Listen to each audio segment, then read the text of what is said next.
This is Rebecca Lowe, or Rebecca Lua, if you listen to Suboptimal Radio, and you are listening to Men in Blazers on the NBC Sports Network. It's unbelievable! From the Embassy Row Studios in the crap part of Soho, it's the Men in Blazers podcast. Bringing the treacle. Bringing the treacle. Rog, it's an international break. It is, and I've survived the loneliness of an international break weekend, David, but only just. I know.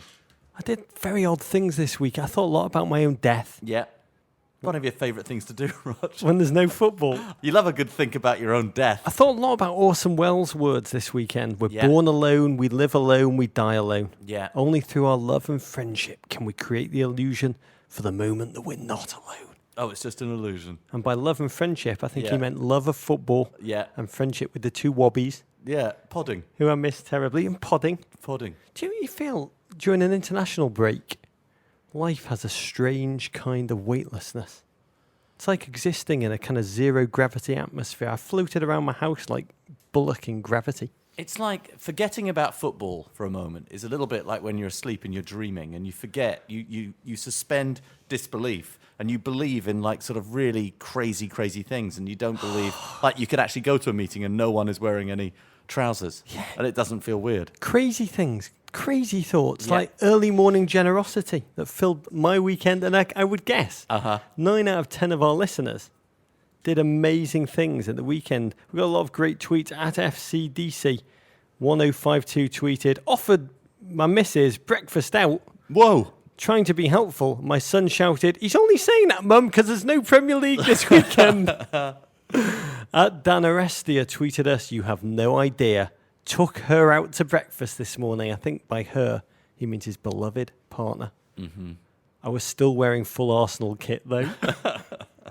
David, I realised this weekend I have kids. Mm-hmm. I have a neighbourhood I can savour. Whoa. I have light bulbs I have to change. Yeah, I changed some light bulbs. You did? I did. Did some of the complicated ones. Ones that involved ladders. Oh, I hate those. Yeah. Let me empty the dishwasher, love. Yeah. Found myself saying. Did you? Let me make some gourmet scrambled eggs. Do you only empty the dishwasher? Do you have loading the dishwasher privileges or only emptying the dishwasher so privileges? Interesting. Can you ever load the dishwasher to the level that Mrs. B expects you to load the dishwasher? It's a great question. Yeah. And she listens to this podcast, so you I put know me she a does. slight... I'll be getting notes. But I've got to be honest. Yeah. I do load the dishwasher. Yeah. But I always... Have you ever done it correctly? I always make sure I do it on purpose half-assedly. I always do. I load the dishwasher suboptimally on purpose. One of the most important pieces of workplace advice I ever received was on my first day in the American workplace. Mm-hmm. And a batty old woman walked up to me and just muttered, it's the best piece of advice in life in general. She came up to me and said, kid, never let anyone know you know how to fix the office printer. Or you'll perpetually be fixing the office printer for everyone. That's actually a great piece of advice. It's a creed for life. What else did you get up to this weekend, Rog? I found myself doing a lot of strange things to pass the time. I fell in love with the FIFA Ultimate Team feature on FIFA 15. I constructed, it took me a whole afternoon, Saturday afternoon. I'd done enough. Explain it to me, because I don't completely understand that feature. I'm just too busy playing the Scottish Premier League to get into that. You can construct any starting 11 you want, that you can afford, that you can kind of construct together. So I can put players from anywhere into that team. And I did so by constructing my Ginger National 11. Oh, that's If clever. Gingers were in an autonomous region like Catalonia, fighting to be a unified team. Can I tell you something? The Scottish Premier League is a little bit like that. Anyway, carry on. I like spent half an hour agonising whether I should put Gerhard Tremmel of Swansea City in goal or Ryan Mirror, New York City FC, your beloved. Yeah. James Collins, Wes Brown, Paul McShane, Jeremy Mathieu of Barca playing across the back. De Bruyne. The pig-nosed Ginge. Marouane Fellaini. The wannabe Ginge. That is a red tinge that he's been dropping into his A little bit of a red tinge, you're right, Rog. Dax McCarthy. No one would look in his eyes and say a little bit of a red tinge and get away with it. Yeah. And then, of course, my captain, Hull City, Stephen Quinn. And then up front, Balotelli, artificial ginger. They all count. Mm-hmm. Fernando Torres. Yeah, he's a little bit gingy. Touch of the ging. By the way, when we were talking about EA Sports, it's our final call for a contest in which you can both help eradicate the world of anti-gingyism, something we feel passionate about. Beating up and gingies. you can win a special custom-made Xbox since Apple overlooked gingers in its latest emoji Tim package. Cook, how We're dare asking you to help create one. An example by producer Lexi is on our Instagram feed. Send us your emojis via Raven. Also, how do you send an emoji via Raven? That would be an interesting I exercise. think ravens are actually very aggressive towards Gingy. They're emoji carriers. Well, not our ravens, Rog. Not our ravens. Or social media with the hashtag We Stand With Gingers. Our favourite gets a special Robbie Keane Xbox courtesy of the GFOPs at EA Sports. We'll announce the winner in our newsletter later this week. I did something else crazy, Dave. I watched a lot of March Madness. Wow, you did. I watched a little bit of it. Yeah, every ball, every bounce, every swish of the net reminded me of the loss of Wofford and their cruel terrier fate. By the way, if college That basketball... Kentucky Notre Dame game was fantastic, Rob. Here's what I don't understand, though, Dave. Yeah. If it was a real sport, college basketball, Yeah. if it had true self-respect, Yeah. the teams eliminated in the first 2 rounds of March Madness, Yeah. wouldn't they suddenly just appear randomly in the In the Europa League. in the NIT? Yeah. Oh, in the Europa League. That would be even better. more amazing. Yeah. They might win the Europa League, though. That would be odd. Talking about basketball, you know what made me really happy this? Probably the only moment of real happiness I had in this barren, dry weekend. Yeah. Tracking Lionel Messi's visit to America. Seeing him in DC, Yeah.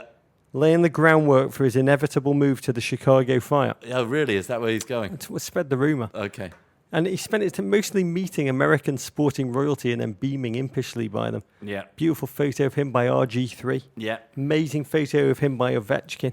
Yeah. And most delightfully of all, Davo, seeing him stand, possibly the greatest moment in tall v small history. Oh, we love that. George Morrison So good. and Lionel Messi side by side. When I first saw the photo, I thought it was a Photoshop. Someone was baiting me that my long dreamt of casting for My Giant 2, which I talk about all the time. Yeah. Whose idea it was to have Messi's photo taken with Murasan? I feel like it's a better idea for coming from Murasan's camp. It's better for Murasan than it really is for Messi. You're I don't know serious? what Messi's gaining from that photograph. Are you serious? Yeah. Morrison. Yeah. When you say tools, Yeah. NBA, you Yeah. think of 2 men. Everyone in America right now is saying Morrison and Yeah. Luke Longley. Yeah. The top 2 tools of all time, I'd bet. Yeah. I used to watch the Wizards Ming not in that. back when they... Sean Bradley. None of them. Hakeem, crap. All of them. Yeah. Everyone in America is nodding. Luke Longley, underrated. We need to get Luke Longley on this pod, JW. He was such a happy man. He's like the Steve Bruce of the NBA. Yeah. I look a little bit like Luke Longley. I look a bit like George Morrison. A shorter, in the same way as Nacho Monreal looks like a shorter Peter Crouch. I used to watch the Bullets when I first moved here, when they played out in Landover, Maryland, in the middle of nowhere, and they were Joanne, Harvey Grant, Rod Strickland. I used to love to watch him. I used to eat 2 hot dogs before tip-off, and then he'd vomit them up routinely, ritually. He'd vomit up the 2 hot dogs and then run onto the court, which was always, I didn't quite understand that ritual. But George Morrison, they had this song, You're the Man, You're the Man, the most unlikely looking athlete of all time. They had this pump-up video they played. Joanne Howard, he'd say, You're the man, you're the man. Chris Webber, he'd be like, You're the man, you're the man. But then they had George Morrison in an inspired piece of video sports production. They had him lie on the floor, cheesy style, with his chin on his elbow. And the camera panned the full length of his body. It seemed to take about 2 minutes to move from his toes to his head. It was as long as the Gobi Desert. I fell in love with him, David. Oh. You're the man, you're the man. We had a great question from @DC Cantor. Wanted to listen to last week's pod about your 1012th place in the English commentator ranks. I wondered, who's the 1012th American on English television? And your mention of hunting TV shows following yours. What would hunting shows in England look like? Are they full of balding, tweed-wearing, Guinness-drinking blokes wandering around the Yorkshire Dales with World War II era rifles? Courage, Dan. There are random Americans who are famous in England. They're probably not known in America. There's that comedian Reginald Hunter. He's quite well known. Ruby Wax. We have room for one American every generation. Ruby Wax, when we were growing up, was massive. Elaine Stritch. Oh, Remember, she was famous. Stritchy.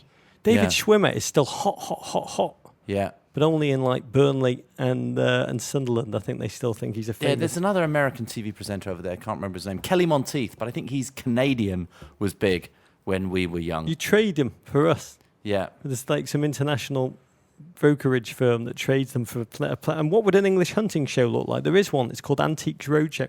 Yeah, sort of. It's well, very there's a show popular. on. I don't think it's still on, but it was certainly on when we were kids, called One Man and His Dog, Rog, which was it's not really hunting, it's sheep herding. It was a sheep trials, sheep herding show with border collies, I suppose. And sheep and a pen. Dogs, and sheep and a pen and sort of strange We grew Welshmen. up, we didn't have on the much whole. live sports. There was never live football on. But Yeah. in prime time, once a week, there'd be one man and his dog. Yeah. Consisted of slightly socially Yeah. kind of hermity kind of shepherds. Whoa, Yeah. boy. Whoa, whoa, whoa. What? And because you were so starved of live sport in England, Yeah. you would watch that show I've for watched literally several hours. episodes. I've watched several episodes I grew up of on One that. Man and His Dog. But there's no kill in One Man and His sheep herding. The point is to avoid the kill. Yep. It would be, of course, British hunting wouldn't be of the Babe Winkleman variety, Yep. Rog. It would have been, people Toffs. in pinks, Your toffs, people. my people. Pink, well, not even my people, the people who look down on my people. And toffs on horseback with hounds and fox hunting, I would suppose. There's your answer. It wouldn't be so good.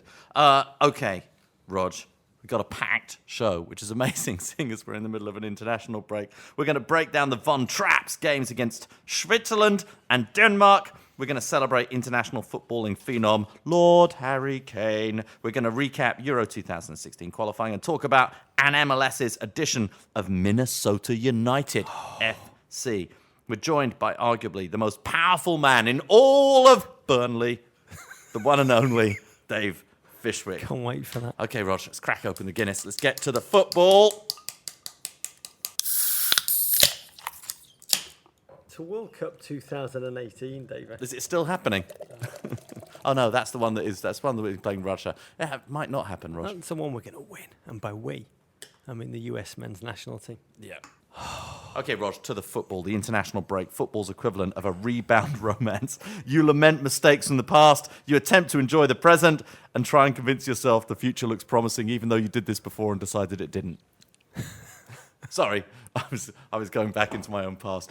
Okay, Rog, Switzerland won, the United States of America won, a game that finished just minutes before recording this pod. A 10-man US team concedes an 80th minute goal that nullifies a first half Breck Shea 4.0 wonder strike.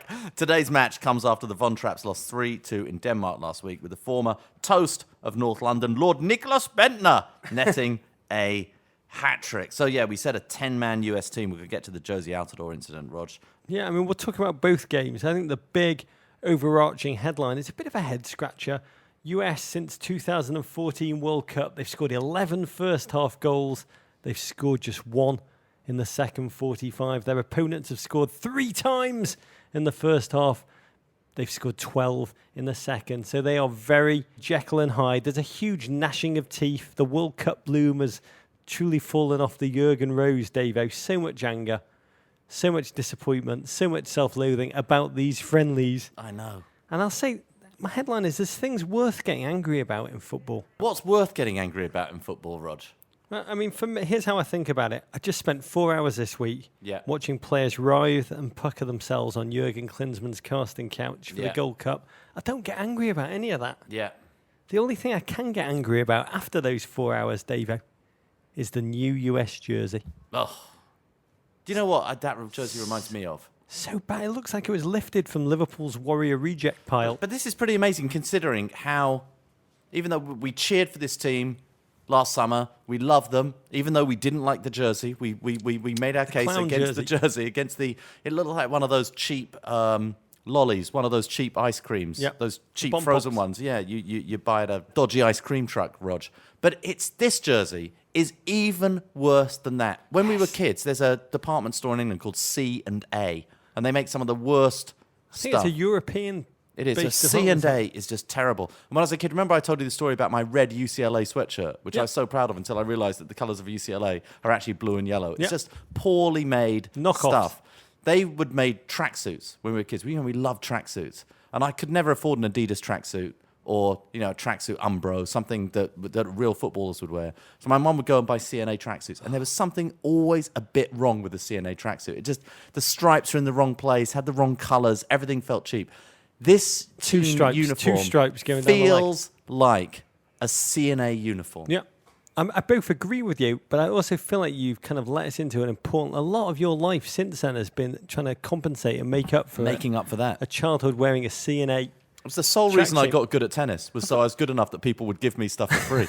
So I didn't have to wear CNA tracksuits I anymore. want to say this jersey, I was trying to get my head around why you would design a jersey like this. Yeah. The only way you design it like that is if you were given a bet that it's actually possible to design a worse kit than the World Cup 2014 one. Yeah, maybe. A really proper football team does not wear clothes like that, which look like they were stolen from the set of a Battlestar Galactica remake. Yeah.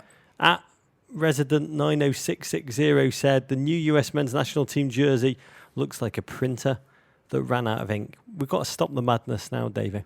Yeah. Simple, clean, fine design. It'll change everything. I suppose the way I feel a little bit about these friendlies, 2 not very good performances, 2 not very good results. It's fine result, 1-1. We can all tell ourselves it's fine. But the reality is none of this matters. None of it matters. I don't know what we learned.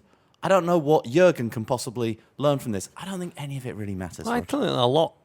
I thought Swiss were amazing hosts. I Yeah. love a marching band, which makes the atmosphere sound like a college football game. Well, certainly there were less people there than a college football game, Rog. Well, I love that there were less people. I got to hear Pet Shop Boys, old hits loud and clear. There's a bit of Village People in there. The brass band's version of Walking on Sunshine by Katrina and the Waves. Oh, Katrina and the Waves. They were so big in England. Yeah. Loved it. I loved the poetic commentary by the Pogues' Brad Friedel. Yeah, oh my God. When I hear him speak, I want to listen to Rum, Sodomy and the Lash, something terrible. Yeah. But I also love that you could hear Jurgen. I thought it was Arsblog for a long time. Then I realised it was Jurgen because there's no crowd. You could just hear him be like, "Come on, Georgie! Josie, Yeah, Josie! what are you thinking? What are you thinking, Josie? And I love it. I mean, for the second game, let's take that first. There were long stretches when there was a return towards the 2014 World Cup pluck of US football, a cultish delight on the eye. They were much more balanced than in the first game. Bradley higher up, Bedoya besides him, Danny Williams mopping up. They coped better against a midfield that didn't contain Christian Eriksen. And while the defence remained skittish as ever, US had all the chances in the first half. Zardes and Bradley both windowed from close range, and Switzerland played like a team that were just content to hold on until the last 10 minutes when they thought they could score 2 or 3 goals. As America wilted, there was a lovely moment in the first half. Bedoya headed over from a very close range. They cut to Jurgen jumping up and down in frustration like an angry toddler on the sideline. I could watch a gif of Jurgen jumping up and down in frustration all day long. It gives me enormous pleasure. But then the goal, Davo, out of nowhere in Judge Ivor Bennett time. Breck Shea, big question. Who thought it was a good idea to let Breck Shea take the free kick? And what did he say to persuade Josie Altidore and Michael Bradley to get the hell away from the ball? Well, I like your theory, is that Breck Shea is very, very good with a curling free kick over a short wall, over a wall of smalls. Yep. A wall of smalls. Breck Shea's your man. He's Lilliputian. Yeah. And he knew Switzerland, they have a load of lumpers. He clipped Yeah. it over there, and then he wheeled away in delight like Brienne of Tarth on an extreme diet. Yeah. The commentator screamed, "Orlando City's Breck Shea!" Yeah, I know. No one has ever looked less like a footballer than Breck Shea. I mean, I looked at him after the game and I thought, that is a man who looks like a graphic designer. He does not look like a footballer. I'd love to have him on the pod because his art is very interesting. I'd love to is. do an art hour with Breck Shea and the to Men see in it. Blazers. But that free kick was hit with a touch that just could not have been learnt in Stoke City. Yeah. Check yourself before you Breck yourself. Cue a flurry of tweets about Breck Shea, but for good reasons. Yeah. Something which has possibly never happened before. And then into the second half, loved watching Michael Bradley propelling the team forward. He had a couple of whiffs in great position. And the thing that's fascinating to me about Michael Bradley, Davo, is facial expression. Never changes. Never changes. He never changes. He's the most poker-faced footballer. He could win the World Series of Poker.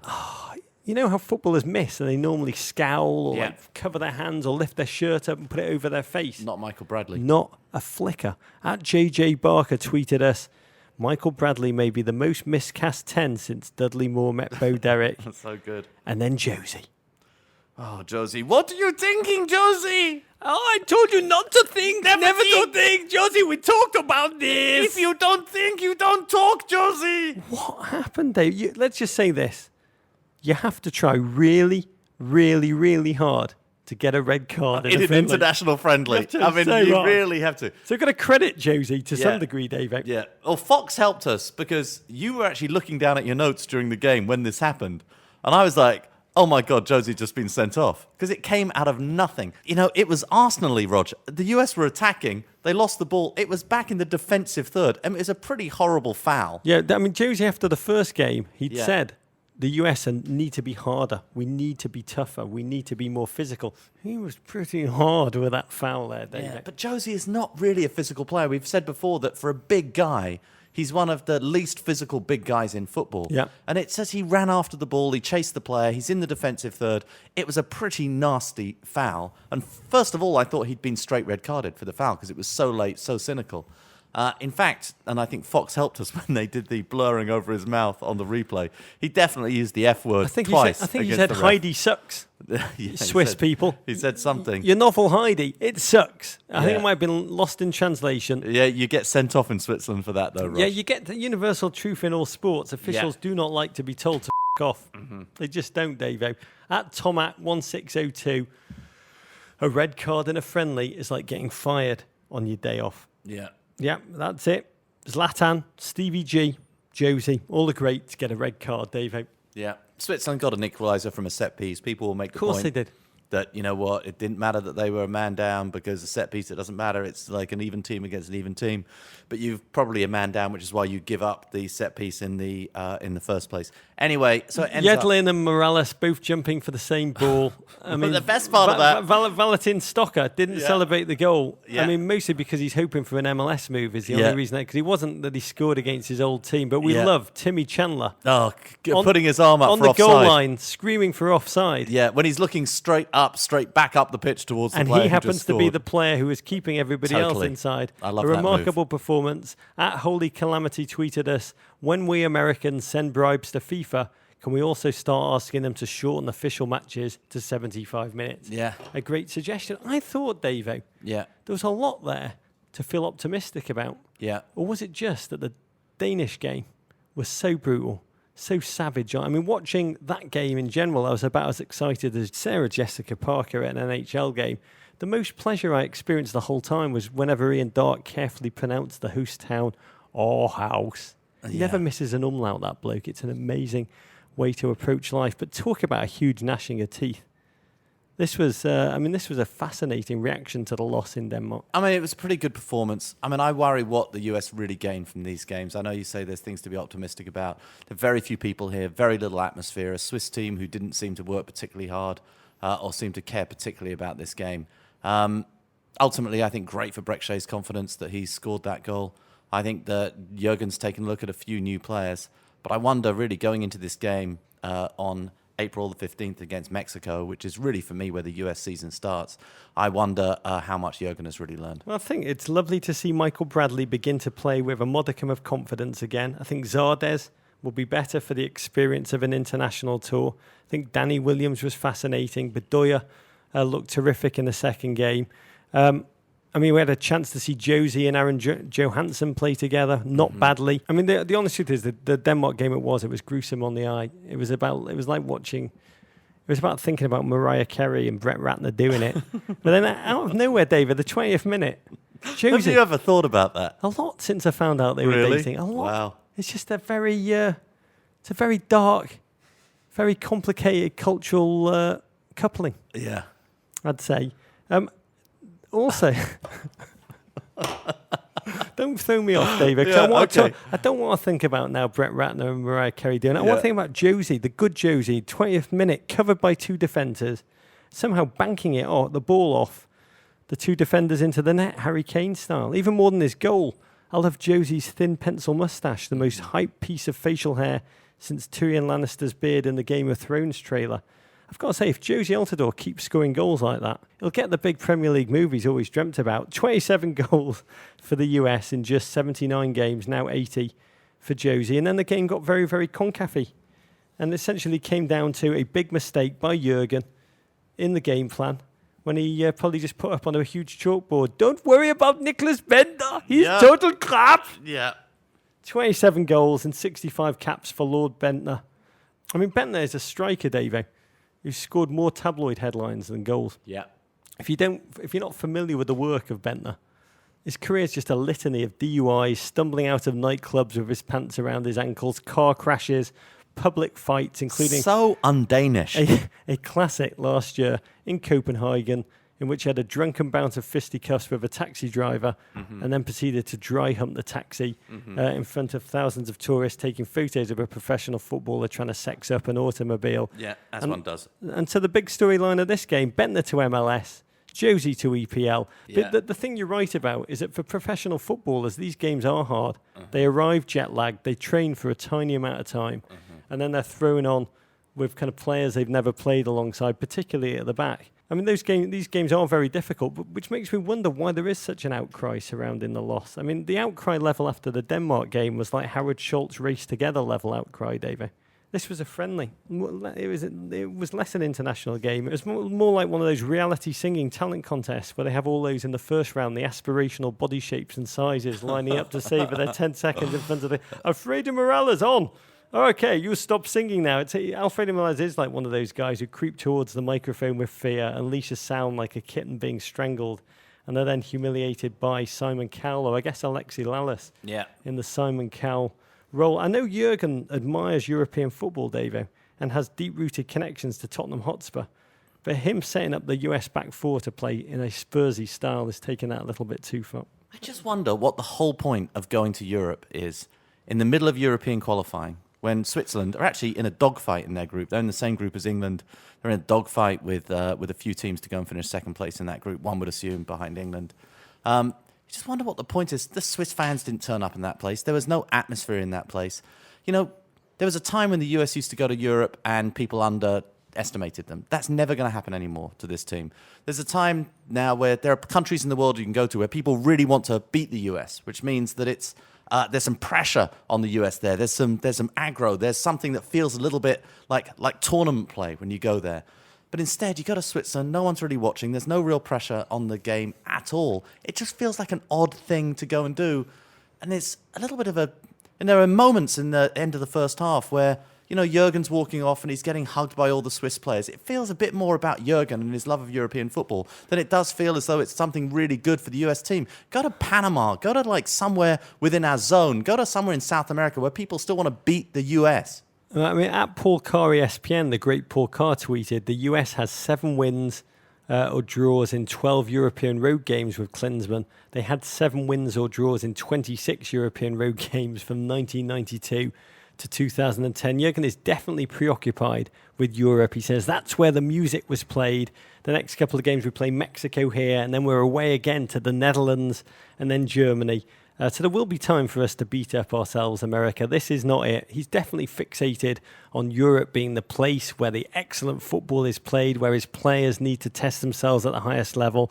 Having said that, we didn't need to use Julian Green once in the last 2 games, so our future is still box fresh. And the good news, Davo, World Cup final, 1,201 days away. Wow, just that many. 28,835 hours Jurgen has to find the right starting 11. And all I can say, David, finish third at the World Cup. There could be a 15 or 16-year-old listening to this podcast right now in Maryland, California or Texas who's a visionary passer Dusseldorf like Christian Eriksen or a sharp-shooting finisher like American Harry Kane. A lot can change between now and the World Cup final.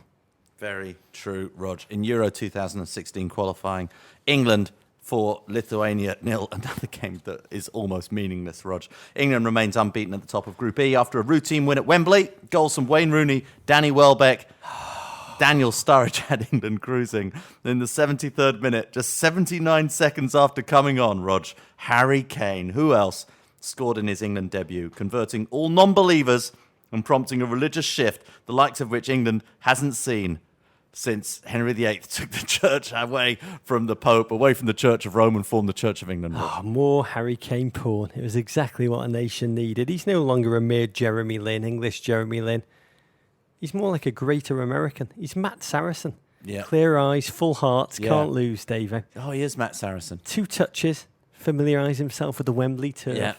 and then unleashing an unstoppable kind of crap header at the far post, 79 seconds. Storybook season continues, his 30th goal. Yap617 tweeted us to say, at Men in Blazers, how is there not a statue of Harry Kane in Trafalgar Square yet? I don't know. Yeah, take down Nelson, Rog. It's one of the British writers in The Guardian wrote that Harry Kane travels everywhere with a force field of space. which is, and it's so true when you watch Top. Harry Kane, with it, not blessed with incredible speed. He just always is in space. It's the most remarkable thing. Yeah, not in a Cheech and Chong kind of way. No, not in that kind of space, Rog. We grew up reading these cartoons, Hot Shot Hamish, Billy's Booch, Roy of the Rovers, storybook cartoons of kind of rare human beings that unexpectedly became genii football players. He is living that life. It's Harry Kane. The headlines are remarkable. Harry Kane exclusive. I've cried watching England. Now I want to make a nation smile. The stories are amazing. There's a story in the Daily Mail how he knew it was going to be a season pre-season. Tottenham Hotspur were coming on a tour of America. They were going to throw a ceremonial first pitch at Chicago Cubs. Who would do it? They set up a tiny little hoop from a crossbar. Every player tried to pitch from the right distance. Only me and Gylfi Sigurdsson got it through, and then Gylfi Sigurdsson went to Swansea. Suddenly traded. And the newspaper said, what about Brad Friedel? Didn't he get it through the hoop? And they're like, yeah, but he just kept coughing and telling everyone he was really just into basketball. And then the newspaper said, so, Harry, how did he get on at the Chicago Cubs? He says, nailed it. Strike. He says, pointing Smashed to it. Yeah, smashed it. Smashed nailed it. I'm not sure what I love more, Dave. Kane's strike after 79 seconds or the cameras cutting to Rooney, who'd just been subbed out with his fake smile, almost beatific smile on the sideline. Well, actually, I think Rooney's going to be the beneficiary of this because I think Rooney, in Kane, has a partner that finally he can go and play his favourite position with. I think it's good for him. He looks so weird. And my wife thinks he's had filler, some kind of silicone injected into his forehead. He looks like new, improved. It's likely. Arlo's beautiful tweet, Arlo White, 18 seconds it took Kane to score for his first England goal. I'm sure all this will be kept in perspective. At Terence Kane tweeted us, are we sure Harry Kane isn't playing FIFA career mode on easy? Can I ask you this, Davo? Mm-hmm. How long will English people be nice about Harry Kane before they sully him, break him, besmirch him and hate him? Great question. That's what we do. And they are being so nice about Harry Kane. So nice. And not just Tottenham fans. I mean, everybody loves the Harry Kane story. And I think one of the reasons people are being really nice about Harry Kane, one of the reasons that people are excited about it is, by all accounts, this is a lovely, lovely young man. You don't hear bad stories about Harry Kane. You hear that he's a consummate professional, that he's great, he works really hard, and he deserves everything that's come to him at this point. However, the British media will destroy Harry Kane. Mark my words, he will be destroyed. I'd say the over and under is about 3 months. I think the lovely thing about him is that he's struggled to the top, 4 low moves before he found his feet unexpectedly. Yeah. I mean, played for Barry Hearn at Leyton Orient, Rog. Yeah, and hardly got a game, I think. I mean, the reality is he wasn't some vaunted prospect who kind of was driving a Lamborghini when he was 16. But soon the buzzards and endorsers will be lurking. He's got to retain his focus. Chris Waddle, the former English international, tweeted, it's all about next season for Harry Kane. I think I know what's going to happen next season. I got a glimpse of Harry Kane's future on the Comedy Central Justin Bieber roast. Oh, no. Harry Kane will smash up his Lamborghini. He'll get tattoos. He'll leave his pet monkey with German customs officers. And then he'll end up being roasted by Martha Stewart and Snoop Dogg in a Comedy Central roast. By the way, if you do love the Comedy Central roast, get yourself the New York Friars Club Book of Roasts by Barry Doherty. It shows you how you should really roast a person in the red buttons kind of way. By the way, talking about Harry Kane, I'm very sad about Downton Abbey, the season ending. Yeah. I spent a lot of time this weekend also trying to think. I had hoped Downton Abbey would keep advancing until it got to the 1970s. Yeah. When Thomas would be a very aging proprietor of English pornography. Yeah. Very successful. Now that's not going to happen. I keep trying to think, how should Downton Abbey end knowing that next season is its end season? And I realised when Kane, there's only one way it can end. When Harry Kane scored, the last scene of Downton Abbey, sorry, spoiler alert, season whatever, Carson and Mrs. Hughes should be visited by an angel who tells Mrs. Hughes she'll soon become pregnant. Mrs. Hughes will laugh and say, after I am worn out, my lord is old, shall I have pleasure? But the prophecy will become correct. They'll have a son. She'll wrap him in cloths and place him in a manger because there's no guest room available for them. And when he's born, a voice will ring out that say, today in the town of David, a saviour has been born to you. He's the Messiah, the Lord. This sounds familiar. Yeah, you'll find a baby wrapped in cloths and lying in a manger. And Carson will look at the baby and call him Harry Kane. Carson created Harry Kane. With Mrs. Hughes. Genius. Yeah. With Mrs. Hughes. That's how the Downton Abbey should end. Genius. I think that will work. We should say that Harry Kane started today's game for England against Italy.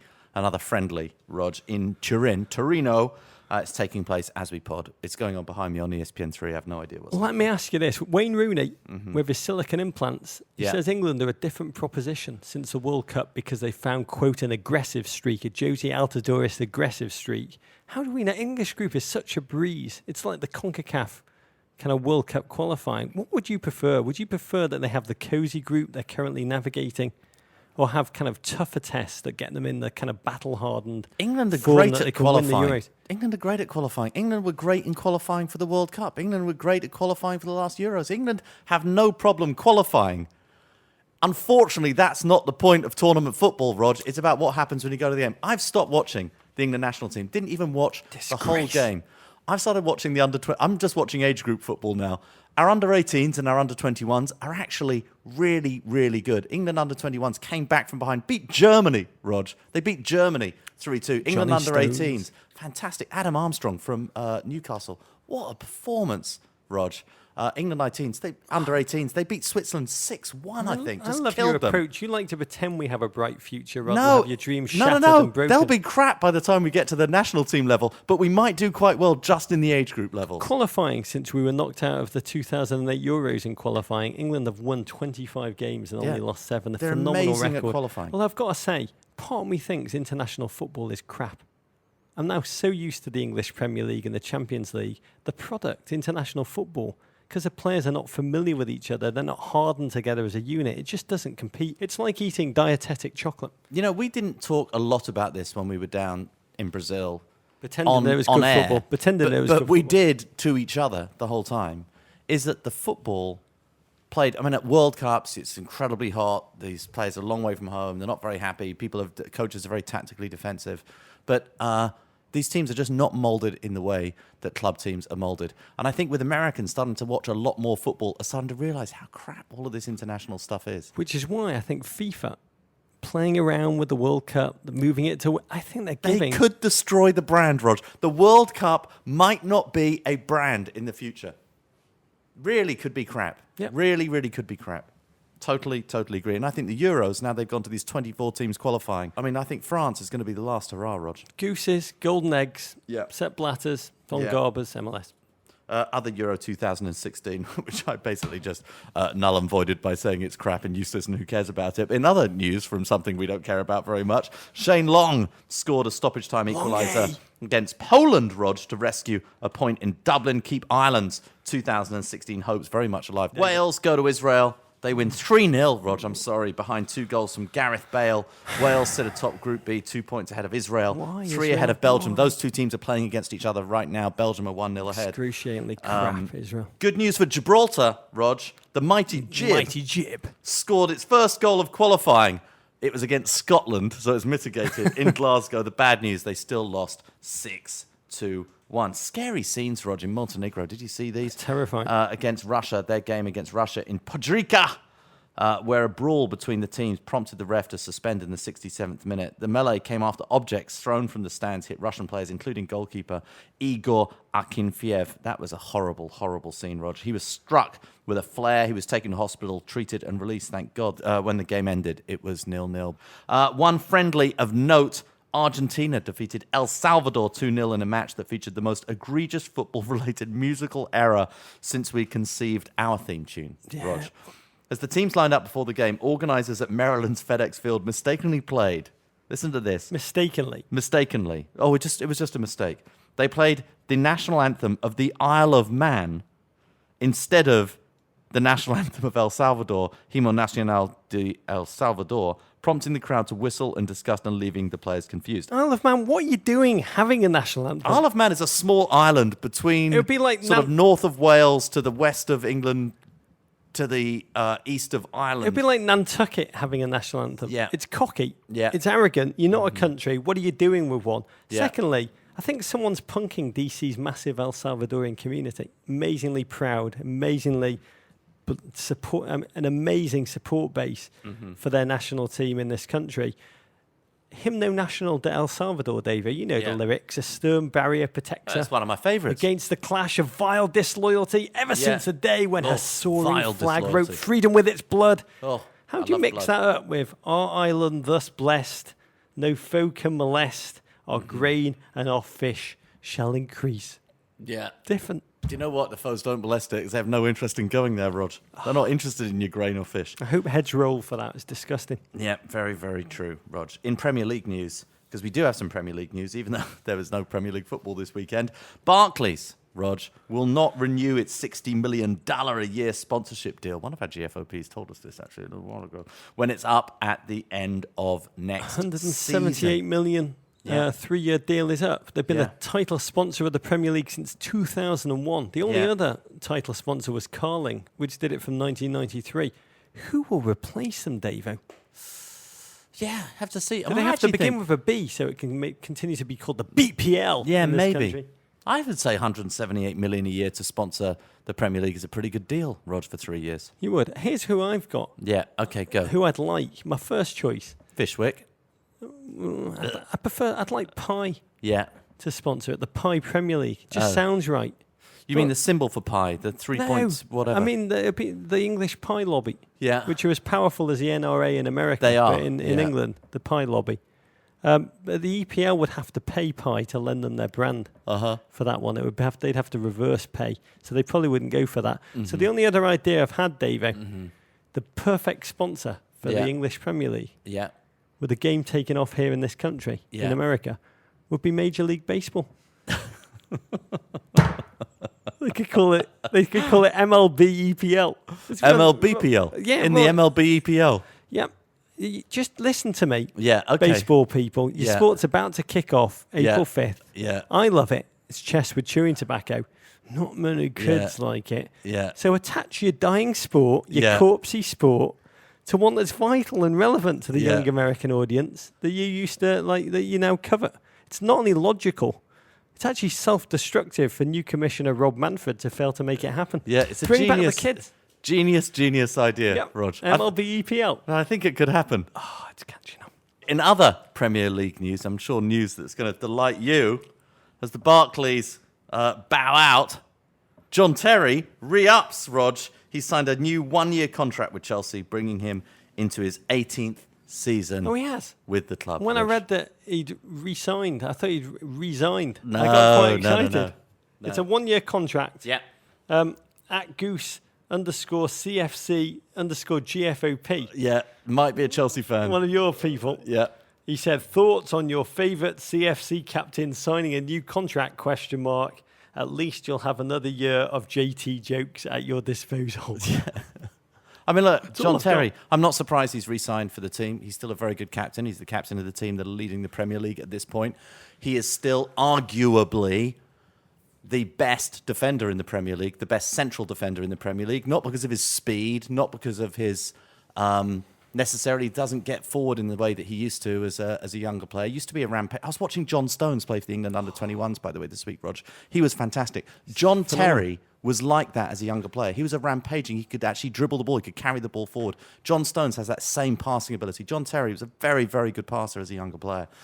Not the player he was in those skills, but still as a leader. If you go to Stamford Bridge and watch him play, he just basically orders around Gary Cahill, Kurt Zouma, whoever he's playing with. He organises that defence superbly. There's still some more mileage for him as a football player, even though he doesn't have a lot of speed anymore, as he's been exposed in recent games to the sort of long ball over his head. He'll still be a very good Premier League football. In defence of John Terry, because I'm sure I have to defend him, this is a guy who again and again and again goes out of his way to play in the testimonials, in the charity games. He's the first to sign up, the first to go and play in Stilian Petrov's testimonial last year. He was there going and playing in Gerrard's testimonial for a charitable cause this weekend. Good for you, JT. Facial expressions is all I'm saying across the mic from me with Rog. But I've got some Barclays news for you, David. Okay, We've got Rog, to say go ahead. Barclays as often as we can. Yeah. They announced. Are they paying us now? I've got some money. Okay, good. But note to self, They write letter announced, to according to Barclays. Sports Direct, who Yeah. are the best-selling players' jerseys of the season so far, the top 10, David. Oh, I know who's number one. I will be amazed. I will polish your shoes for a week if you get this right. I know that Di Maria is the leading Manchester United jersey. Is he the leading jersey in the Premier League? Do you want the shoes polished black or tan? I got it. I Di couldn't Maria. believe it, David. Yeah. Number one, shirt sale, 2014/15. Yeah. Spit and polish. Yeah. Angel Di Maria, David. Amazing, isn't it? 1 in 10 jerseys ordered in England Yeah. are Di Maria's jersey. I know. Way ahead of Alexis in number 2, Diego Yeah. Costa number 3, and unbelievably, De Gea coming in 4th. Hazard, Rooney, Falcao, Stevie G, Kun Aguero, and Van Persie round off the top 10. Where's Harry Kane? Where's English Jesus, Rog? It must be some kind of typo, David. Yeah. People asking for a Stevie Naismith, but spelling it horribly Yeah. wrong. He's been such a flop on the field. Yeah, he's Yeah. still selling 1 in 10 jerseys. It is a remarkable statement on fandom. I tell you, that made me despair, but do you know what picked me up and made me happy? What did, Rog? Other Premier League news, Steve Bruce's holiday Oh, those pictures, Rog. to Barbados. The whole manager. You see all these... Nigel Pearson cracking up under the stress of the relegation fight. Duress, angst, huge money on the line. What does Steve Bruce do during the interview? Does he stay there, sleep week in, week out in his office, just trying to work out the right back four kind of combination that has his son in it that can keep them up in the Premier League? No, he goes away to Barbados with his wife, with Alan Shearer, former footballing legend for England, and Kenny Dalglish. All I can say is, and I showed you the photos, I've had them on my desk. These are going to go on our website, because they're just amazing. They are some of the happiest photographs I've ever seen of a man, no doubt under great duress professionally, but able to detach himself from that duress. Hull are in the relegation zone. They have a murderer's row of games in the run-in, which make them, I think, relegation favourites. But all these photos, how would you describe them, David? Well, there are 3 pictures. In number 1, he's reclining. His eyes are shut. I mean, his tummy is just, it's enormous, but it just brings me so much joy. There's nothing. Rog. His tummy brings me so much joy. These are photos of a happy, rotund man splashing around, lying on a lounger in a pair of beach shirts. And I'll say this, shirt off, unabashedly, belly out, just... I mean, it makes me feel great about life, David. And a middle-aged man, 54 years of age, and one with his body and the impact of aging on that body. But he's happy. He's content. He's 73% made of pie. He's got a strong tummy, though. Look how strong that tummy is. It could take a punch. His nipples are just so happy, poised above in their own little orbs. They just sit beautifully. They lay beautifully on his little shelf of a tummy. But best of all, I would say arguably, people spend a lot of money for Gurskies and those large format photographies. I'm going to spend a fortune having this enlarged and put massively up on the wall in this being my a home, photo Rog. of Steve Bruce diving off a diving platform, platform. With a rather terrified-looking young woman in the water. Yep. And he's mid-air, sort of horizontal, about to go down in the most massive belly flop of all time. I said to Rog when he showed me the picture that one word came to my mind, and it was displacement. And it was displacement of the entire Caribbean. St. Kitts, Barbuda, some of the smaller islands could have been flooded after he went in here. That's how tsunamis are I haven't created. followed the news, but if there have been tidal waves in the Caribbean, they may have been caused by the result of this dive. Can I just say, watching that photo, in all sincerity, is how I aspire to be in life, to be at one with myself in the world. I love it. Shirt off. He is not worried about going down. Tummy out. Steve Bruce, respect. Yeah. Who would you most want to go on holiday with of our EPL friends? Steve Bruce, without any doubt whatsoever. I've said that Steve Bruce would be my number one choice for a night on the lash with. I mean, it wouldn't. Of our managers. I'd like to go out with Allardyce. Let's go through some Bruce. of them. Look, of the managers. And players too. If you could go out of any football, if you could go on holiday with any footballers, who would you go with and where would you go? I wouldn't mind going out with Harry Kane right now because it would just be remarkable. I'd like to see the Wing miracles. I'd like to see the miracles. Yeah. No, but for me, I was just thinking about the managers as you went through it. The Dutch are all off the table because the Dutch are weird. They get you into trouble. So the Dutch guys. Van Gaal likes to go golf. He's got a place in Portugal. He just I would goes get golfing. all the. Well, I like golf, but I wouldn't go away with any of the Dutch managers. Mourinho, that would be not a good time. Wouldn't enjoy that. Wenger, not a good time. Wouldn't enjoy it. I'd like to go away with Wenger. Gary It's Monk, interesting. he seems like a nice guy to go away with. I would rent a villa outside of Siena. Yeah. With Juan Mata. Yeah. Kyle Beckerman. Yeah. And Dusan Tadic. Yeah. Megan Rapinoe can take the fourth bedroom she wants. And we'd just read stuff, walk around. Yeah. Eat really well. You think Tadic is a big reader? Talk about life. I do. Yeah. I bet you he is. Yeah. Maybe. Maybe. I think he's Which manager would you like to go with? Oh, Martinez. He's a great guy. He's I'd love phenomenal. to go away with him. I think he'd be good with the family. Yeah. Very family-centric Blake Yeah, he'd be Roberto. a nice guy to go away with. I'd like to go away with Nigel Pearson. Yeah. I think he'd toughen me up a bit. mentally and physically. He really would, no doubt about it. Just don't use lunar analogies. Don't say waxing and waning, Rog. By the way, in case you didn't know, you've got a new Premier League download film on goalkeeping coming out. You've done such a great job with these, Rog. I'm quite excited by this one. This one premieres after the Manchester Derby on NBC Sports Network, April 12th. Tell me about it, Rog. It's a beautiful film. Yeah. It really is. They've done an amazing job. I love working with Pierre Moussa on these things. You spent time with Tim Howard, Brad Guzan. Azimir Begovic. Wow. And Kasper Schmeichel. Oh, he's a good keeper. And I was fascinated. You know, we spoke a lot to kickers and punters. No one has ever really talked to kickers. I realised goalkeepers are like outliers. Yeah. They wear a different jersey to the rest of their teammates. They're allowed to use their hands. They're expected to put their face where everybody else just puts their studs. Mm-hmm. And I was interested in how they deal with pressure, how they deal with failure, how they deal with the mental game. What does it feel like, Davo, when you concede a free kick and Ronaldo's standing over the ball? Oy. What do you shout at your players? Not in the face. Yeah, how do you line up the wall? What does it feel like to make a howling mistake? What does it feel like to face a penalty? What does it feel like to face Diego Costa in a one-on-one?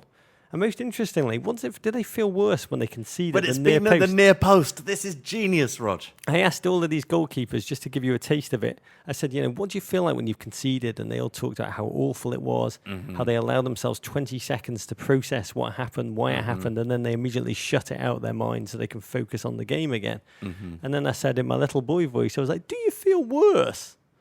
Pausing for effect. If you were beaten at the near post, and all of them just went ballistic. You can see it in the film, but they all said the near post thing. It was a myth created by a commentator who wasn't a goalkeeper, knows nothing about goalkeepers in the 1980s, that it's a terrible mistake for goalkeepers. And everyone says, he won't like having been beaten at the near post. When he reviews that, he won't be happy. Disappointed in himself. They said, and we had to bleep it out originally. We don't give a crap about we hate being conceding. If you don't cover the near post, they'll score at the far post. If you don't cover the far, so goalkeepers do not care about the near post, David. Cool, Rog. I can't wait to see that. Congratulations on that film. Okay, our guest today, Rog, he's a self-made millionaire. Hero. I love a self-made millionaire, Rog. He's a banker, though I might be thrown in jail for using that term, Rog, by the British authorities. He's a philanthropist, a BAFTA award-winning television producer, and yes, a minibus salesman. While his story is well known in England, he's only recently become a cult hero in the United States. His name adorns the stands at one of our favourite English footballing cathedrals. Is it Sir Alex Ferguson? No, we're not. Well, you're close. Turf Moor, Rog, the home of Burnley. Ladies and gentlemen, we welcome to the pod Dave Fishwick. A very good afternoon, everybody. I'm looking forward to it. Oh, brilliant, Dave. I mean, Americans are suddenly, they watch Premier League football. The game is really growing here in the United States, and they see all the big brands on the hoardings at Stamford Bridge and at the Emirates and at the Etihad. But every week when they tune in and they watch Burnley Football Club, they are fascinated by Dave Fishwick, the minibus salesman, and they've wanted to know in their millions, who is Dave Fishwick? Well, I'm just a lad from Burnley that sells a few buses. It's not that glamorous, really, but I do a few other things as well. But to be honest, I love football and I love sport, and I really love being involved. I'm a terrible player. I tried to play as a kid, but I was absolutely rubbish at playing. But I really enjoy watching it. And Burnley being in the Premier League was just the ideal opportunity to get involved. Can we talk a little about Burnley? Because Americans think that every single Premier League team is in London. Burnley, up north. My favourite Burnley fact. Wait a minute, is Burnley not in London? Well, it's a suburb. Burnley's about 250 miles from London, It's but decades. Burnley's the centre of the universe. I make a lot of television programmes, and I'm always going on about Burnley being the best town in the world. And to be honest, it really is a very, very good place to live with honest, decent, ethical people. And it's just, let me put it in perspective. The 65,000 people live in Burnley. You can fit 65,000 people in Manchester United Stadium. So that shows you the size of town we really are. But we're in the Premiership. Now, we do lose an awful lot, and every week I go and I watch it on the telly, and I'm gunning for them, because I love the underdog winning. But the problem is, we lose more games than we win. But I still go every week with that hope and passion and dream of winning. Old Trafford's actually 68,000 capacity. You could fit the whole of Burnley in there and still have 3,000 empty seats to spare. But That's right. But we'd make more noise than any other team. You know, we'd go with our rattles and our scarves and our shirts on, and we'd want to win. You've got to understand the difference of scale of what we're dealing with here. You know, I sponsor Burnley Football Club because I love it and I want them to win. But the Chelseas and the Man Uniteds and the Manchester Cities, it's just so difficult to win against teams that have got hundreds of millions, if not billions. And it's just another game on another level. You know, we're not playing the other teams. We're just playing the bottom three. We've just got to win more than they do. I mean, when you talk about those teams, Burnley have actually done very well against Manchester City. You beat them 1-0. We won. Chelsea. I was jumping them down for a week after. Chelsea you drew against. We're talking, it's not just Burnley against City. It's Samsung, Chevrolet, Emirates. Yeah, we're living the dream. It doesn't get any better than that, does it? Burnley are sponsored by your business, the minibus rental, Oakwood Furniture, James the minibus business is actually, we sell minibuses. We don't actually rent them. We're the largest supplier of minibuses in the UK. Can you lease a minibus? You can only buy one. We do lease vehicles over periods of time, but we actually sell. We build buses and we sell buses. But can you talk about how hard it is for a tiny club to compete? Your local club is essentially fighting global brands. I mean, you're a businessman. You understand strategy.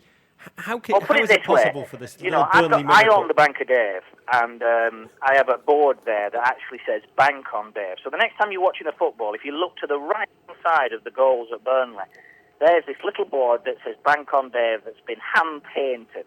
And I'm up against this global Barclays brand of blue electronic digital signs whizzing around the grounds at some phenomenal pace, at some huge cost. And there's my little painted sign at the side of the grounds there, trying to shine through. And it is difficult. And then somebody takes the coat off and puts it over my sign, and I'm there mortified because the global visualization of one of my businesses has just been cut in half by somebody taking the big coat off and resting it on it, you know. And there's Barclays still whizzing round this central reservation with this digital screen. It's just not fair. The Bank of Dave. Talk to us about the Bank of Dave, because this is fascinating stuff. I love the free market. I love how the Bank of Dave came into being. You were, after the recession, you were selling minibuses to the same clients, a lot of businesses, and banks, the large banks, the big high street banks, would no longer give them loans to buy the minibuses, and you knew that they were still a good bet, that they were going to repay, and that's why you started the Bank of Dave. Yes. Late in 2008, early 2009, my minibus customers were coming to me for a loan, as they had done for many years in the past, to buy a new minibus, and fill the paperwork in, send it off to the local bank. We'd get the money from the bank, and the customer would get the bus. And then overnight, that just stopped. And I thought, well, has the customer done something wrong? Have they not paid the bills? Have they got a CCJ against them? Have they got a county court judgment? Have they told lies? You know, why can they not get the funding? But the problem wasn't the customer. The problem was the high street bank had stopped lending. They just stopped lending overnight. And I thought, well, do you know what? Either I stop selling minibuses, or I have to start lending the money to the customers myself. I thought to myself, well, they're good, decent, honest, ethical people. The business they've got, I understand it. The vehicle they're buying, I understand that. I built it. And if they live where they say they live, these people, and they do what they say they do, of course they do. They drive buses. Why don't I lend them the money? So I started to lend the money to them. They started paying me back. And I thought to myself, this banking malarkey is difficult, you know. So I thought, well, how can I improve on that? How can I go one step further? So I thought, well, what if I open my own little bank? This is what I want to do. I want to create the best rate of interest anywhere in the country. I want pensioners and hard-working people to get 5% interest on their money, which is better than anywhere else in the UK. 5%? You can't get that anywhere in the US right now on your money. That's right. So pensioners and hard-working people have got some spare money. They give it to the Bank of Dave. We then give them 5%. We then lend that money to local businesses who can't borrow from the high street bank through no fault of their own, just because banks don't lend to people anymore. And then what we do then is something quite remarkable. After we've paid the overheads in the tiny bank, we then give the profit to local charities. So wait a minute, you don't make any profit as a banker running your bank? I don't take a penny for what I do. The main differences between English and American corporate culture, well, there's a couple. First of all, I think it's minivan you call them. That's right, minivans, yeah. So when Dave's been saying minibus, America, he's built this empire on minivans. It's not a tiny little double-decker bus, it's a minivan. Secondly, growing up in Liverpool, we didn't really appreciate entrepreneurs and entrepreneurial ability like Americans do. I mean, this country, America's built on it. England, not so much, especially northern entrepreneurs, not particularly kind of beloved in England. Would you agree? I absolutely agree. You know, it's a tough place here to make things happen. And I think America is the land of opportunity. You know, I've done a lot of filming in America, and I've met a lot of friends, and I spend a lot of my time there, and I love the place. What's your favourite part of America, Dave? I love Las Vegas. I love New York. I love San Francisco. San Francisco, the Burnley of America. Well, it's the same. It's exactly the same. Las Vegas is like being in Burnley. It is. I think the curry's a bit better in Burnley, in my experience. I'm going doing a talk, an international talk in Barcelona next week, and I got asked the question this morning. You know, I've been to Barcelona before, but I said no. But I think they've got a team nearly as famous as Burnley, because Barcelona got a famous football team, and so we have in Burnley. So the differences are that Burnley slightly got it up on them because Burnley's slightly more famous than Barcelona. Danny Ings for Lionel Messi. You heard it here first. To be honest, I'd want money to swap. You know, we want a few quid to swap. Messi, just hold on to George Boyd. Do not let Barcelona get their grip on George that is man. good. Danny's good. Ben Mee, I like him. You know, Michael. They're all friends of mine. And to be honest, when I'm having a pint, they're in the pub. I went to a book launch a couple of weeks ago, and they're all there, and they come over and have the crack. And Sean Dyche is a very good friend of mine, the manager. We love that bloke. These are good people. Ginger of hair, gravelly of voice. You know him well. Can you give us some insight into Sean Dyche, the Ginger Mourinho? Well, Sean is a really decent, down-to-earth guy. You know, I was having my tea a couple of weeks ago. He come over, he pulled a chair up next to me in the pub, and he sat and had a pint with me, and we chatted about all sorts. And we did something similar right at the beginning of the season. And I asked him, I said to him, Sean, what's going to happen? And he said, we're going to try our best, Dave. We're going to throw everything at it, and we're going to try our best. We're going to try and compete with the biggest teams in the world, and we're going to give it everything we've got. And every day, the Burnley players, they go on that pitch, and they want to wear that shirt. And I think the difference between some of the other teams, one or two of the other players from around the world, are a little bit like mercenaries. You know, you pay them an extra 50 quid a week or 100 quid a week, they go and put a different shirt on. Where our guys aren't like that. You know, they want to wear the shirt, they want to play the game, they want to get out there on a Saturday afternoon and give it everything they've got. And I watch these games, and I know we lose a lot, but I still have that hope every Saturday that we're going to win. And you must never give up. And in life, all the things I've done, I mean, I was 16 years old. I come from the poorest family you could possibly imagine. I was a builder's labourer at 16. And today I own my own bank. I'm 43. So there's a story there. And you must never give up. And the 4 rules in life are the most important rules in the world. Rule number 1, never lose money. Good. Rule number 2, never forget rule number 1. Good and point. These are business rules and life rules. Yeah. Rule number 3, you must never give up. Yeah. And rule number 4, and this is the most important thing, and if you don't take anything away from what I've talked about today, please take this one home with you, and all the listeners there. Rule number 4 is never, ever give up. Rule number 5 is see rule number 4. I listen to you. You're like Winston Churchill. Like that. I'm writing it down. You're like an English George Bailey from It's a Wonderful Life. You really are. It's like a Northern Churchill. Rog, he's a Northern Churchill. I was reading your book, and you talked about how you were bullied at 12 and 13 years old, and you attribute that as a learning curve that you're almost grateful for as a productive life lesson. It gave you the fight and the unwillingness to say. Are you really grateful that you were bullied, Dave?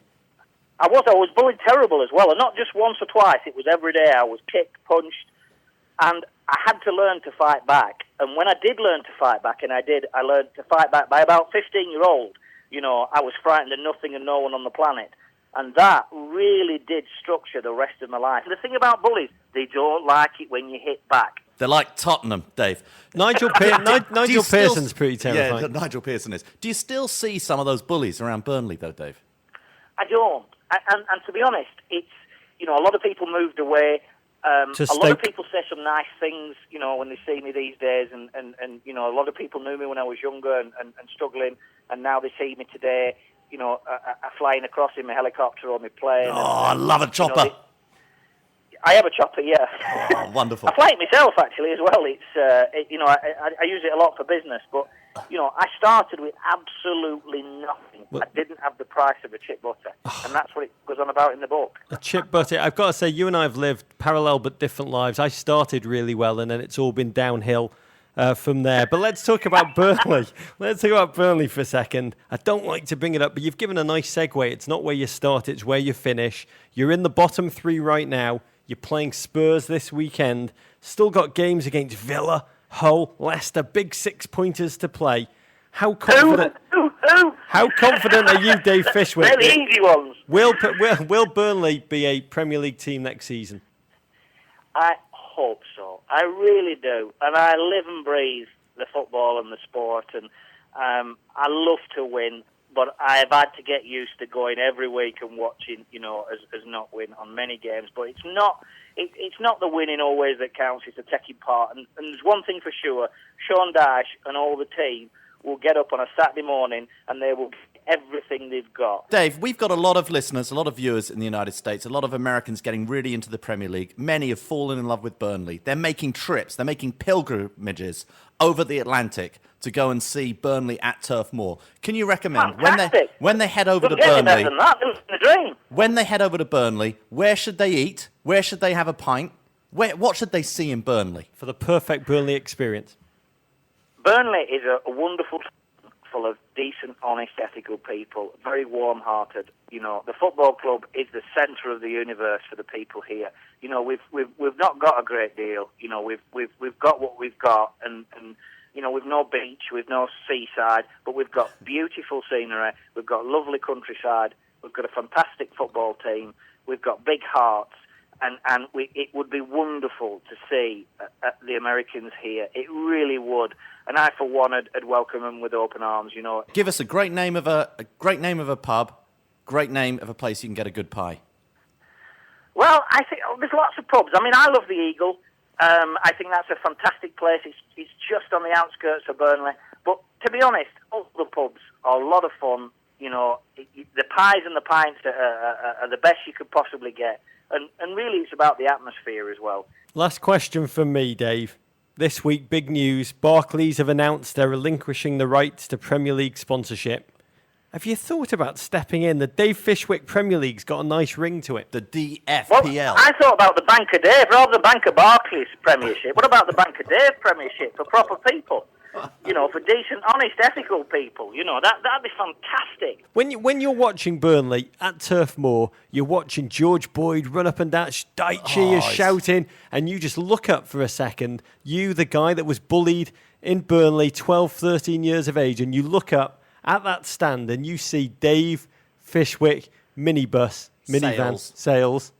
Can you just describe for us the emotion that you feel when you see your name above that stand? It all feels a little bit strange and a bit unreal because I'm just a lad from Burnley. I was born in Burnley General Hospital, and we had nothing. We had absolutely nothing. We got very little for birthdays and Christmas. We ate because my dad had 2 jobs, my mum had 2 jobs. And one of the things what was interesting is when I wanted to open the bank at first and I went to see all these bankers, and you've got to be careful with that word, when I went to see all the bankers, they told me I didn't have the correct parents, I didn't have the correct education, I'd not been to the correct school, I'd not been to the correct university, so I couldn't possibly be a banker. And I said, look, don't you tell me I haven't got the correct parents. My dad had 2 jobs. He worked in the factory and then he worked on the farm. And my mum had 2 jobs. Their work ethic were absolutely second to none. Just because they weren't paid bonuses and bankers' wages didn't mean that they weren't proper people. They brought me up right and proper. We didn't have any money, but we were brought up right and proper.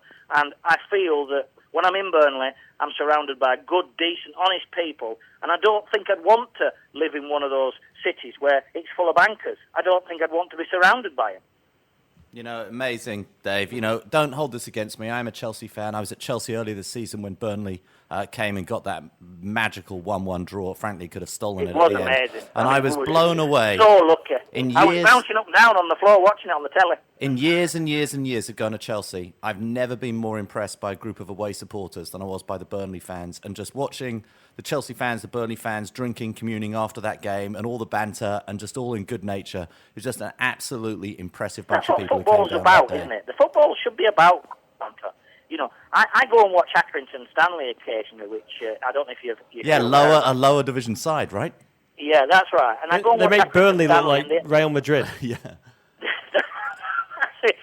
They've got absolutely nothing. They have, you know, the ground slopes uphill. So if you're facing the wrong way, you're running uphill. You know, but it's in a division still. It's in the British divisions, and they compete. But it's so difficult when they've got nothing. I mean, the average wage there is about £300 a week to pay the players. But I think football brings people together from all over the world. It's fantastic that the Americans have took a real interest in Premiership football, and it would be fabulous to bring an American team, you know, maybe a team based after your programme. Yeah. Bring them across to Burnley, and I'll organise for you to play against the Burnley team. Oh, the Men in Blazers national we team. have formed a Men in Blazers national team, a team That's formed what of we need. plumbers Men in Blazers. Who's and going to be Sean Dyche on contractors. your side, though? Who's going to... Oh, Sean Dyche. We'll find someone with ginger hair. We'll find someone with a gravelly voice. We have a coach, Warren Barton is our coach. Warren Barton, who used to play for Newcastle, played for England. Coach Barton Yeah, is Coach our Barton. coach That's of our him. team. That's him. He's got the job. Yeah, Yeah. we'll bring him over to coach our team. We'll We're play... living the dream already. I can see it. American against Burnley. It's going to be brilliant. We will do this. We will sort it out with you. It's been our dream to play another team. We never aspired that we'd play a team. We did not hear back from Gibraltar or San Marino both or ignored our Liechtenstein. emails. Yep. This is going to happen. We cannot wait to be with you. And when you're in America on one of your many trips, come into New York, come to the crap part of Soho. Yeah, come downtown. We'd love to host you, Dave. It'd be brilliant. I'd love to come and do something live with you guys. It'd be fantastic. Oh, Where we brilliant. come in and maybe we go for a pint after. Yeah, we'd love that. We'd love that. But any time, we love being with you. Good luck for the rest of the season. Godspeed, Dave Yeah, Fishwick. good luck to the I'm minibus looking business. forward to it. And good luck to the Bank of Dave. Thanks, Dave. Good luck to everybody in America. God bless you all. I love that interview, Rog. What I a loved man, it. Dave. Great man. He's like Northern Barry Hearn. Yeah, sort of northern Barry Hearn. We need to get him over here to do Might a not have live killed show. anybody, but he's Yeah. not that Barry Hearn has ever killed Yeah, anybody. I'm it's- just saying that Dave Fishwick has Possibly probably in not his killed future. anyone. Yeah. We want him to come over, do a live show, but taking the Men in Blazers national team over to Turf Moor, Yeah. to Middle Earth, Dave. Yeah. We're getting the team back together again. Can't wait for that, Rog. One saving grace during the international break in MLS, Vancouver Whitecaps, Rog, continuing their hot start with a 2-1 winner over Portland. Vancouver now in second place in the Western Conference, just a point behind still unbeaten FC Dallas. And in other MLS news, the league announced its 23rd club, Rog. I'm losing count. They're going to play in Minneapolis, a great soccer town, Rog. Minnesota United FC are scheduled to participate in 2018. There's a great article in the Minnesota Star Tribune headlined, "The MLS will be a nice fit in Minneapolis." And MLS, it should Possibly the most lukewarm headline of all time. say. Yeah. The article concluded by saying, at worst, United FC will be the sports version of the theatre. Yeah. Not everyone attends, but most appreciate that it's there. They really sound very excited. They sound really bullish about it. It's actually our first Raven, David. Yeah, it leads to our first Raven. At Mr. Lizard 603 writes, does it irritate you guys too when MLS teams use United or FC in their names? How do we make them stop? Hashtag suboptimal. I love this. I mean, Minnesota's got such a rich cultural heritage. I'm Yeah. surprised they couldn't come up with something regionally symbolic. It was the Kicks was their team, right? Mullets, the Zubas, Yeah, the Post-it notes, yeah, the Betty Crockers, the Princes, the Butter Sculptures, the Kirby Puckets. yeah. But there are all these American DC United, Real Salt Lake. I mean, Yeah. no, people don't understand the deep-seated connection to the Spanish royal family. King Philippe VI is very popular in Utah. Sporting Kansas.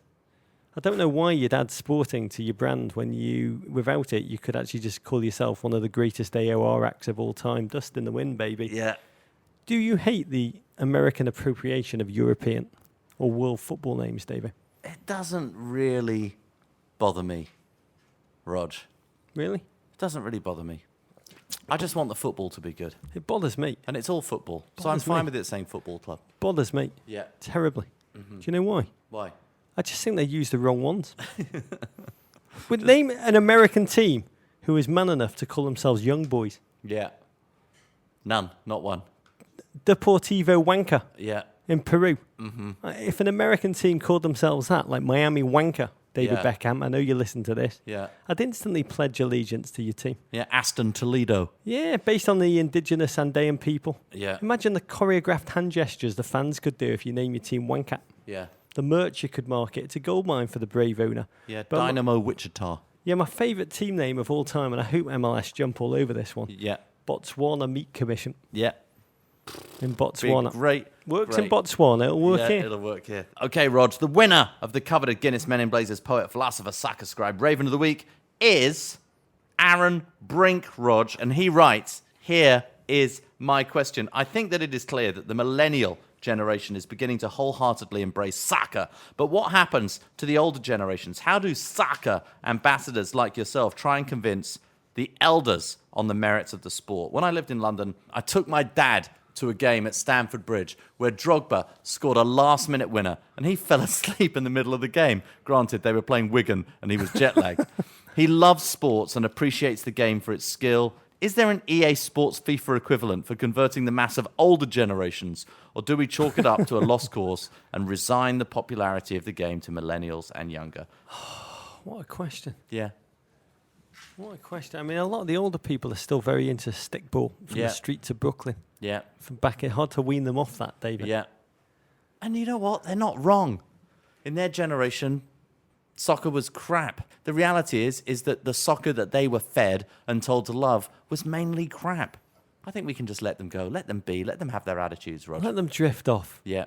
I'd say when I started to do Morning Joe at the beginning, 7:50 on Mondays, like, a lot of the other guests around the table who were somewhat older would look aghast as I'd come on set and start talking about football. I remember Donny Deutsch stopped me mid-sentence and was like, what the hell are we talking about this for? This is America. Because it was Donny Deutsch. I was quite comfortable being like, I said to him, Donny Deutsch, do you have grandchildren? And he said, yes, I do. What the hell's that got to do with it? And I was like, Donny Deutsch, this is a young man's sport. You're too old. This is not speaking to you. I'm speaking. It's like you can't hear a dog whistle.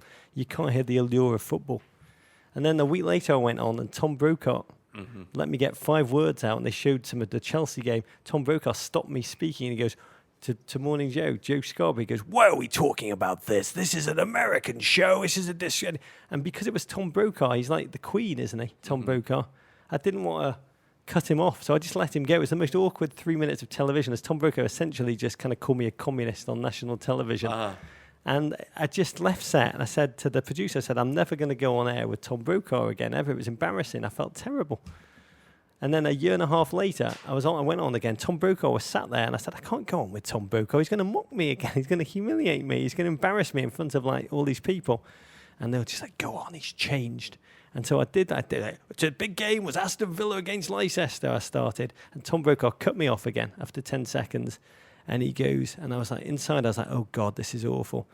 And he just goes, you know, I used to hate soccer, but now I think his son-in-laws go every year to a couple of Premier League games. And he goes, I went with them. We travelled coach too, he said. That was my favourite part of the line. He says, now every year we go and watch Premier League football at Christmas. I love it. So I figure, to answer your question, Aaron, if Tom Brokaw can change, there's hope for us all, and you've just got to let it happen. Very, very true. I love that story, Rog. And I love Tom Brokaw. Your weekend looks like this. The Premier League is back, Rog. And it is back in a big way. Arsenal versus Liverpool, Saturday at 7:45 a.m. on NBC Sports Network. Arsenal versus Liverpool. Manchester United versus Aston Villa. That's Saturday, 10 a.m. on NBCSN. Come on, Brett Guzan. Sunderland Don't get beat at versus the near post. Newcastle. Rog, the Tyne and Weir derby. Dick Advocat is well up for it. Sunday, 11 a.m. on NBCSN. And in an MLS, San Jose play Real Salt Lake, 5 p.m. Eastern Time on ESPN2. There are many ways to connect to us. One is through our Amazon Emporium, which helps keep the show going. Anytime you go on Amazon for items big or small, just click off the Emporium page. And Men in Blazers, Rog, gets a tiny percentage that allows us to cover the cost of creating the show. What are you putting in the Emporium? A book. Week? Oh, a bookie. What? Jeff Scorrett sent me a book, which I didn't choose, but I should give it The Upside of Your Dark Side. A book by two psychologists. He said it would be a good book for me to put in. It's a book about how happiness is creating an America of smiling fascism. Yeah. To march in lockstep with the beat of an ever up-tempo drum makes us feel more miserable and depressed. I should read that book, Davo. Mm-hmm. It seems to be a creed written against your kind. Yeah. But instead I'm going to pick H is for Hawk. Yeah. By Helen MacDonald, which I believe you picked a couple of weeks ago. Yeah. Well, I've put it in, I think, a few months ago, Rog, but I haven't read it. Okay. And so now we're putting it in again because you've actually read it. I read it. Yeah. I couldn't put it down. The author's father drops dead in her grief. She minds her childhood memories and decides, as you do, Davo, when you're bereaved, to become a falconer. Yeah. And rearing one of the most murderous birds of prey, the ferocious goshawk. Yeah. And it's a beautiful tale about life, death, nature. And for me, a portrayal of a fading, beautiful, haunting England that I found very fascinating. First 60 pages are uphill work, I'd say, or I found them to be. But the rest of the book, it's just beyond rewarding. Brilliant. I'm actually going to get a goshawk of my own now. Really? Yeah. Okay, I'm putting in, Rog, the Tech Tools Desktop Madness series hand pen holder with magnetic back. It's made by Tech Tools, Rog. It's a bargain at only $19.01. Assistant Kalen has tidied up my desk. I don't know if you've noticed back there, Rog. You've got a beautiful hand thing. And there's a hand there that holds my pens and my scissors. It's like in a wanker sign. And my rulers. It is. It's like a left-handed wanker sign. But it's just an excellent, excellent addition to anybody's desk. So the Tech Tools Desktop Madness series, hand pen holder with magnetic back, Rog. $19.01. Before we get into the goodbyes, can I just say, you know your phrase, who wants to sex Mutombo? Yeah.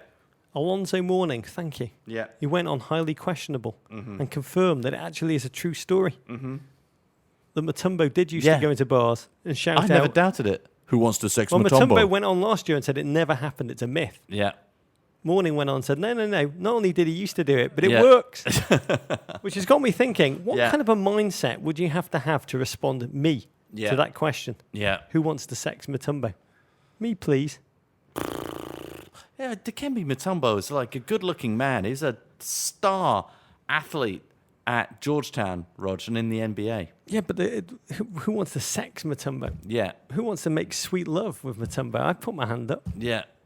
But sex Mutombo. Some people aren't interested in sweet love with Dikembe Mutombo, but they're interested in sex. Well, anyway, now we know it's true, I guess. Do you really need me to teach you about the world, Rog? We can say with surety. Yeah. Alien spacecraft did land at Roswell, Dave. It's all true. It's all true. Let's just check with Alonzo Mourning. Other ways to connect to us, meninblazers.wikispaces.com. That's a wonder of the modern world. Go to our website, meninblazers.com. Go.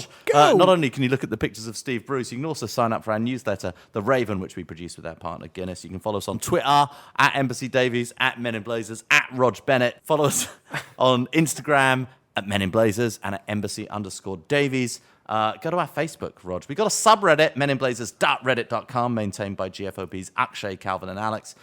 We've got a Spotify account, Rog. Search men_in_blazers. Our second Men in Blazers mixtape is now up. It's beautiful. It's the Champions League edition. We started doing Periscopes, Rog. Yeah, we've got I don't know how you go to Periscopes. At Men in Blazers on Periscope. And we do things on Periscope, and we have no idea what it is. There's 1,172 days to the World Cup kicking off. We're going to do a lot of Periscoping before then. We are? Yeah, there's many times we're gonna show producer Lexi's feet at the end of our Periscoping, as we did today. Yeah, is it on? Is it on? Are we done? Are we done? Yeah, good. You can always send your ravens to the crap part of Soho. You can always email us at meninblazers@gmail.com. We're going to be off for a week next week. Bad news. Yeah. I have to go away. Yeah. Going to go and make peace in Israel. You are. A special peace mission. Good. For the next 10 days. I thought you were undercover, Rog. I can't believe you're revealing this to the American people. I'll be wearing disguise like that guy in The Americans. Okay. The awkward disguises. Actually, have you watched The Americans? I love The Americans. One of my favourite shows. If you've not watched it, the characters consistently are in disguise. Yeah. But they wear purposely awkward disguises so that you, the viewer at home, know it's them. They never look normal. They always look a bit like Louis van Gaal. Like, look at me, we're in disguise. That's my disguise. I'm going to wear in Israel. So But the good news is, while we're away, we're going to release finally. What will it be? April 2nd, April 3rd, perfect time. Yeah. For us to do our Men in Blazers 2014 album, which we're going to release. Now, we're launching it on Periscope. I don't know what we're going to. We'll launch it on Snapchat. We'll launch it on iTunes. Meerkat. I think we'll do you remember Meerkat? We used to be on Meerkat. But yeah, not those anymore. were the days. Those were the days. The Friendster of whatever that's whatever called. the hell they're Periscoping. called. So we're going to release it. I think it'll be on iTunes. Yeah. Producer JW has been working very hard. It's our reviewing. Is it on Etch a Sketch? Do you remember 2014? Yeah, vaguely. Yeah, it's going to now. That's what I call Suboptimal Volume 2. Okay, can't Coming wait out for next that. week. Okay, Rog. Venderpunkt. War Pig. Who wants to sex Matumbo? It's true. Explosion. Courage. Size of the day. Is that your analysis? To Tweed. Abrigado. Rock on, mate. Kung Fu Fight in America. Love you, Rog. Bon voyage. Happy Passover, Davo. Easter. Jay-Z is awesome.